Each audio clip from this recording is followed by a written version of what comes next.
Hello everyone, मैं दीपक sir DLC education अड्डा में आप सभी का स्वागत करता हूं एक नए वीडियो में। तो चलिए इस वीडियो को आगे बढ़ाते हैं। जैसा कि आप लोगों ने थंबनेल में देखा होगा, आज मैं डिस्कस करने वाला हूं factors which determine the demand. वो कौन कौन से फैक्टर है जो डिमांड को डिटरमाइन करता है, यानी फैक्टर्स के। चलिए लेट नहीं करते हैं और अपने डिस्कशन को आगे बढ़ाते हैं। तो सबसे पहले कि फैक्टर्स डिटरमाइनिंग डिमांड। डिमांड के लिए वो कौन कौन से फैक्टर्स हैं, इसको हम लोग दो कैटेगरीज में डिवाइड करके स्टडी करते हैं इकोनॉमिक्स में। सबसे पहले किसी इंडिविजुअल, जिसे कि हम लोग हाउस होल्ड भी कहते हैं, एक तो उसके बारे में डिस्कस करते हैं, और दूसरा सारे इंडिविजुअल को यदि एक साथ मिला दिया जाए तो एक मार्केट का निर्माण होता है। तो हम लोग फैक्टर्स डिटरमाइनिंग डिमांड को दो भागों में डिस्कस करेंगे। पहला है इंडिविजुअल डिमांड और दूसरा है मार्केट डिमांड। आज मैं इस वीडियो में केवल आपसे डिस्कस करने वाला हूँ इंडिविजुअल डिमांड।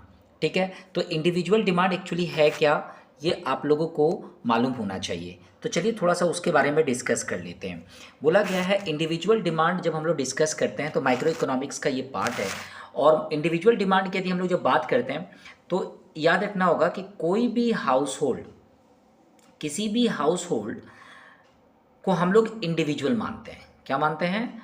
इंडिविजुअल मानते हैं। किसी भी हाउस होल्ड को हम लोग इंडिविजुअल मानते हैं। तो इस तरह से सभी हाउस होल्ड को अलग अलग डिस्कस करते हैं। ठीक है ना? ऐसा क्यों है? क्योंकि ईच एंड एवरी इंडिविजुअल का इनकम क्या होता है? सेम नहीं होता है। प्रत्येक हाउस होल्ड का इनकम क्या होता है? सेम नहीं होता है। तो जब हम लोग एक इंडिविजुअल पर्सन की बात करते हैं, इसका मतलब है कि मैं किसी हाउस होल्ड की बात कर रहा हूँ, पर्टिकुलर कोई एक हाउस होल्ड की मैं बात कर रहा हूँ। तो याद रखिए इंडिविजुअल व्यक्ति का जो डिमांड है वो कैसे इम्पैक्ट होता है, पर्टिकुलर एक इंडिविजुअल हाउस होल्ड का डिमांड कैसे इम्पैक्ट होता है, डिफरेंट फैक्टर्स कौन कौन से हैं जो इंडिविजुअल डिमांड को इम्पैक्ट करता है, वही चीज़ें हम लोग इस वीडियो में आज पढ़ने वाले हैं। तो चलिए ज़्यादा लेट नहीं करते हैं और हम लोग इस वीडियो को आगे बढ़ा लेते हैं। तो इंडिविजुअल डिमांड पढ़ने वाले हैं, और इंडिविजुअल डिमांड को इम्पैक्ट करने के लिए जो हमारा सबसे पहला पॉइंट है वो है need of the individual person. ये क्या है? यदि किसी हाउस होल्ड को यदि हम कंपैरिजन करें, क्योंकि प्रत्येक हाउस होल्ड की ज़रूरत क्या है? अलग अलग है।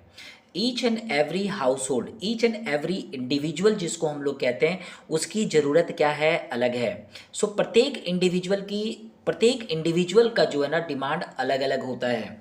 तो need of the family, need of a house hold, वो क्या करता है? इम्पैक्ट करता है पर्टिकुलर एक इंडिविजुअल डिमांड को। नेक्स्ट है हमारे पास में टेस्ट एंड प्रेफरेंस। डेफिनेटली प्रत्येक घर की बात कर रहा हूँ मैं, प्रत्येक हाउस होल्ड की बात कर रहा हूँ, प्रत्येक फैमिलीज़ की बात कर रहा हूँ। ईच एंड एवरी फैमिली का टेस्ट एंड प्रेफरेंस अलग होता है, इसीलिए इंडिविजुअल पर्सन का टेस्ट एंड प्रेफरेंस बदलता है, तो एक हाउस होल्ड का जो डिमांड है वो भी बदलता है।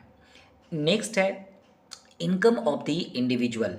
एक इंडिविजुअल का इनकम यदि चेंज हो जाता है तो डिमांड ऑफ एन इंडिविजुअल बदल जाता है, ये आपको मालूम होना चाहिए। किसी भी हाउस होल्ड का यदि इनकम इंक्रीज हो गया तो उसका डिमांड जो है ना इम्पैक्ट करेगा, डिमांड चेंज होगा। या तो हो सकता है कि इनकम इंक्रीज होने से उसका डिमांड बढ़ जाए, या हो सकता है कि इनकम इंक्रीज होने से उसका डिमांड घट जाए। ऐसा मत समझिएगा कि factors which determine the demand केवल ये इंक्रीज ही नहीं करेगा, ये केवल डिक्रीज ही नहीं करेगा, ये दोनों करेगा। हो सकता है वो इंक्रीज भी कर सकता है, हो सकता है वो डिक्रीज भी कर सकता है, क्योंकि ये डिपेंड करता है कि एक इंसान का इनकम लेवल पे वो किस टाइप ऑफ गुड्स को प्रीफर करता है, किस प्राइस वाले गुड्स को प्रीफर करता है। इसलिए जब इनकम की बात करते हैं तो इनकम ऑफ द इंडिविजुअल जो है वो इम्पैक्ट करता है डिमांड को। नेक्स्ट है हमारे पास में price of the commodity. Price of the commodity की यदि बात करें, किसी वस्तु का जो कीमत है वो क्या होता है? Price of the commodity. देखो, जिस वस्तु को हम खरीदते हैं उस वस्तु का यदि प्राइस इंक्रीज हो जाए या प्राइस डिक्रीज हो जाए तो उसका, उस वस्तु का ना जो परचेजिंग पावर है, मेरा इनकम का जो परचेजिंग पावर है वो डिटरमाइन करता है कि मैं उस वस्तु को खरीदूंगा कि नहीं खरीदूंगा। क्योंकि प्रत्येक व्यक्ति का जो इनकम होता है उससे हम लोग डिटरमाइन करते हैं कि उसकी परचेजिंग पावर क्या है ना? तो actual power of the money determined होता है उसके प्राइस के हिसाब से कि उसका मनी कितना काम करेगा इस केस में। So price of the commodity बहुत इंपॉर्टेंट फैक्टर है कि किसी भी वस्तु का प्राइस जो है वो डिटरमाइन करता है एक इंडिविजुअल व्यक्ति के लिए कि वो अफोर्ड करेगा कि नहीं करेगा, या उससे अच्छे क्वालिटी के प्रोडक्ट को अफोर्ड करेगा कि नहीं करेगा। ठीक है, तो नेक्स्ट है price of the other commodity. हमेशा इस चीज़ का ध्यान रखना पड़ता है कि इम्पैक्ट केवल अपने ही वस्तु से नहीं होता है, अपने वस्तु के प्राइस से नहीं होता, दूसरे वस्तु के प्राइस से भी होता है, क्योंकि कई सारे प्रोडक्ट आपस में जुड़े होते हैं। कई सारे प्रोडक्ट जब आपस में जुड़े होते हैं, इंटर रिलेटेड होते हैं, तो क्या करता है वो फैक्टर्स माने वो एक डिमांड का फैक्टर बन जाता है जो डिटरमाइन करता है कि उसका डिमांड को बढ़ाएगा या इंक्रीज करेगा। जैसे आप लोगों ने यदि सप्लीमेंट्री गुड्स और कॉम्प्लीमेंट्री गुड्स के एग्जांपल्स यदि आप लोगों ने देखा होगा तो आपको मालूम होना चाहिए कि सप्लीमेंट्री गुड्स और कॉम्प्लीमेंट्री गुड्स ये दोनों दो अलग अलग तरीके से बिहेव करता है। ठीक है ना, तो आप सप्लीमेंट्री गुड्स और कॉम्प्लीमेंट्री गुड्स को यदि अच्छे से समझ पा रहे हैं तो price of the other commodities जो है वो इम्पैक्ट करता है एक इंडिविजुअल डिमांड को, ये आपको जानना होगा। नेक्स्ट है आपका expectations of the individual regarding future price change. ठीक है, so expectation of the individual regarding future price change ये भी मैंने डिस्कस किया था आप लोगों से। ठीक है, तो नेक्स्ट है डिमॉन्स्ट्रेशन इफेक्ट, है ना, आपका पड़ोसी यदि कुछ खरीदता है तो आप कुछ और खरीदेंगे, तो इस तरह से एक इंडिविजुअल डिमांड जो है ना इम्पैक्ट होता है इन सारे फैक्टर से।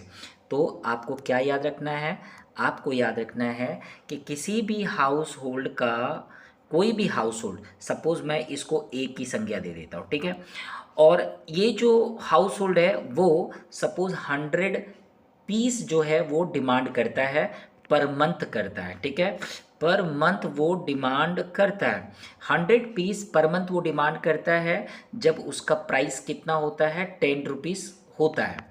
अब मान के चलो कि जिस पर्टिकुलर प्रोडक्ट को वो डिमांड कर रहा है हम लोग उसको एक्स से दिखाते हैं। ठीक है, इसीलिए डिमांड ऑफ एक्स पढ़ते हैं।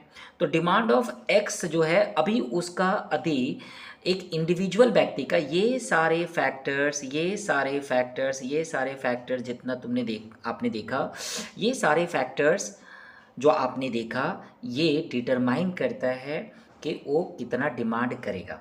ठीक है ना, डिस्कशन अच्छा लगा तो इसको लाइक कर दीजिएगा, और यदि आपने मेरे चैनल को सब्सक्राइब नहीं किया तो प्लीज़ सब्सक्राइब कर लीजिएगा। अच्छा लगा तो दोस्तों में शेयर भी कर दीजिएगा। Thank you for watching my channel. Good bye.